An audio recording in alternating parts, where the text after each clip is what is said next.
From a mental standpoint, at the Masters, I think you and Ben were playing Tyra and Christian, and you were, I think it was 4-9, and I think Ben missed a return to go to 4-10.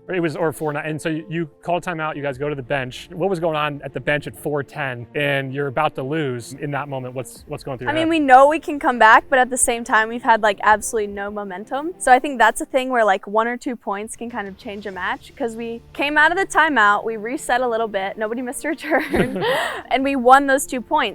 So honestly, it's like everybody's like, oh, did you think you were gonna win? When I'm down 4-10, no. But then once we got the 2 side outs, I'm like, okay, now we have a chance. Like maybe we could win now. Yeah, I think if you go back and watch a few of those points when they came back in, it became less about being aggressive, like lowering the risk on their shots. Even I think Ben gets a bunch of high balls here. You can tell he's hitting it hard, but he's not going for outright winners. He's going for placement and spin, because you cannot afford to lose those points when you're down 10-4 and they're serving. So you really have to come in with a mental mindset of like, okay, like even if I get that speed up ball, I'm gonna take it. I'm not gonna not take it, but I've got to be very high percentage with it. And if I get the ball up here, I have to be super high percentage with it. But you also don't want to take that to the extreme and come out and be super tight. I can't miss a ball. It's like somewhere in the middle. It's our favorite thing is controlled aggression.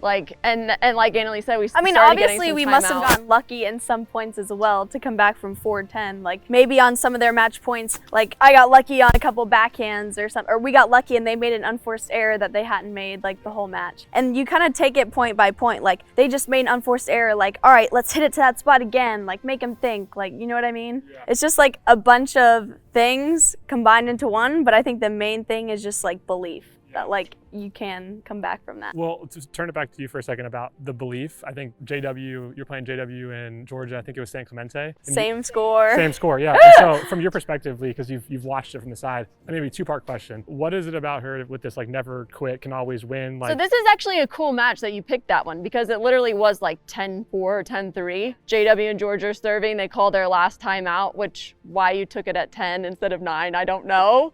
She did something you didn't know. Anyway, she comes over to me, and like a lot of people would come over and be just totally dejected, like we've lost, like how did we get to this? She comes over to me and she's like, all right, Mom, what do we do? What do I do? I'm not losing this match. What do we do? Tell me what to do. Like, and my dad's like, you're winning this match. And I'm like, yeah, I'm winning this match. Yeah, and like it's just the belief that you can be down 10-4, and pickleball is a game where you see that happen a lot. Because people get tight at 10, and it's a game of runs. I actually sped up on both their match points, sped up balls to J-Dub's backhand.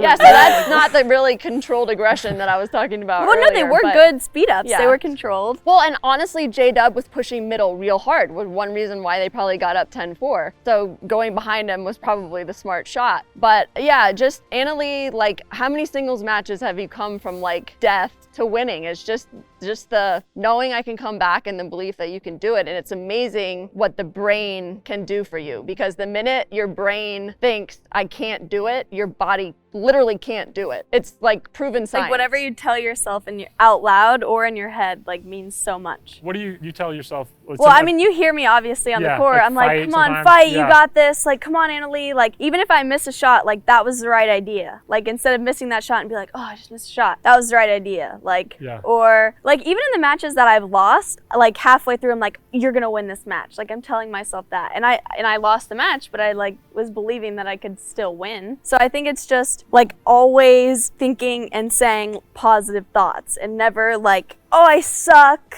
like, oh, I'm gonna lose, like you lose 2 points in a row, throw the paddle, like, you know what I mean? I feel like if you can keep your emotions in check and think positive thoughts, good things will happen. Well, and you get frustrated on court, everybody does. There's a lot of people watching who don't have your skill levels, they probably make more mistakes at times, but like, what would you tell them is like, they make a mistake, can they be, is it okay to be angry for 5 seconds and then just flip back into it? Or? My mental coach says, because sometimes I'll miss a shot and I'll get so upset with myself, and he's like, that's honestly why I started like yelling things because I'd do that and then it's gone. And he's like, it's okay to go crazy for a second after you miss a bad shot or you miss a shot you should have made, as long as right after that you're getting back into being yourself. Like you miss a shot and be like, oh, Anna Leigh, like, but then I'm like, all right, let's go, next point. Just don't say, oh, I suck, because like try to keep it to some sort of like a yell or like a, you know, one of those, but not like a, oh, you suck. Like that's like a way to get that energy out that you might otherwise just like, if you don't say something, you just walk back and then like the thoughts are there. You're saying like that's a way to like dispel. Get it out and then reset. Yeah. Hey, thanks for watching. Make sure you follow Anna Leigh and Leigh over on Instagram. Here's their handles right here. And if you want to learn more about my online pickleball school, go to ThatPickleballSchool.com. We have exclusive content that doesn't exist anywhere else in a structured way to help you get better. You'll get personalized coaching from me and my team, and you'll join a community of obsessed people trying to get better at this game.